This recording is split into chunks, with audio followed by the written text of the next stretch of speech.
Today I am going to show you how to make this beautiful serving board.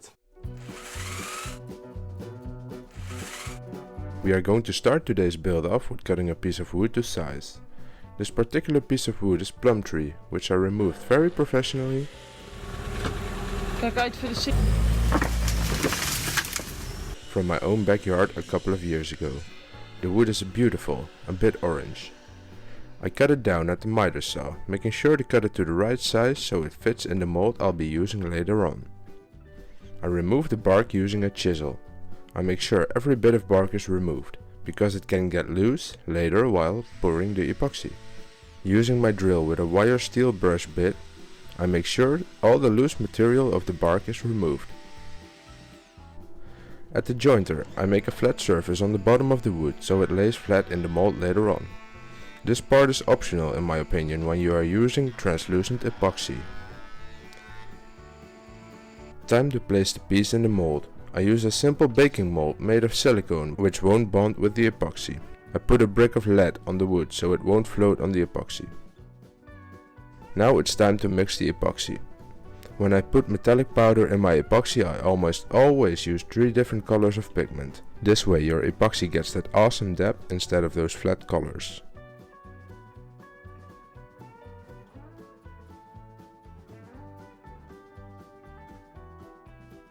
I mix it up well for about 5 minutes. What is your favorite color of epoxy? Let me know in the comments below.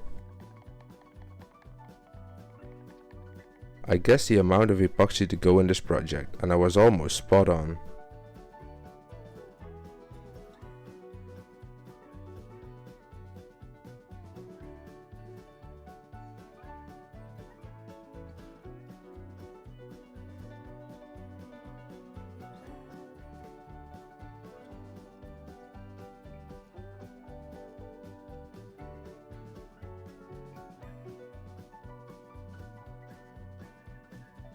Using a torch on the epoxy, I remove any bubbles that form and I make sure to check on it every once in a while to look if there are any bubbles coming to the surface, removing them with the torch.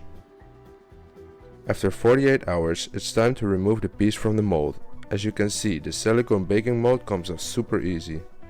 I used to make melamine molds for these projects, but using baking molds saves me loads of time. And the best part is they are reusable. Are you liking this project so far? Help me out by liking the video and subscribe if you want to see more of these projects. At the miter saw, I removed the excess epoxy on the ends of the board.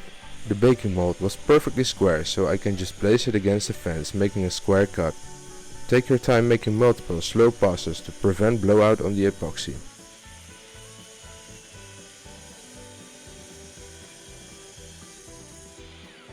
Then it's over to the planer to get the piece to the desired thickness. I had to remove so much material. Next time I would cut this piece into 2 slices, so I can make 2 serving boards.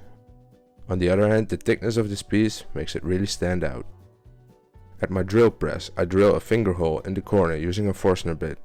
I put a piece of scrap plywood underneath the serving board to prevent blowout at the bottom of the piece. Clamp it down good. Again, make sure to take your time on this. You don't want your epoxy to get all gummy again and mess up your project. Press down and release the sawdust. Press down again and so on. Using a round over bit in my palm router, I round over all the edges, including the finger hole.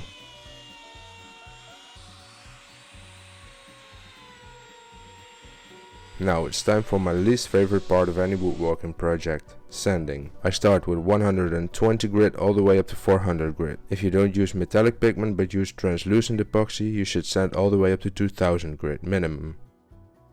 Time for finishing. I use grapeseed oil.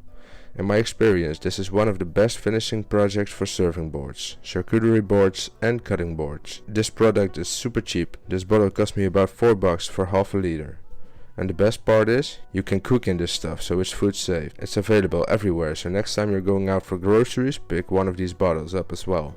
This is an easy project to make for yourself, and if you are in it for the money, they are easy to batch out. Sometimes I make 10 of them at the same time using the baking molds you saw before. Awesome.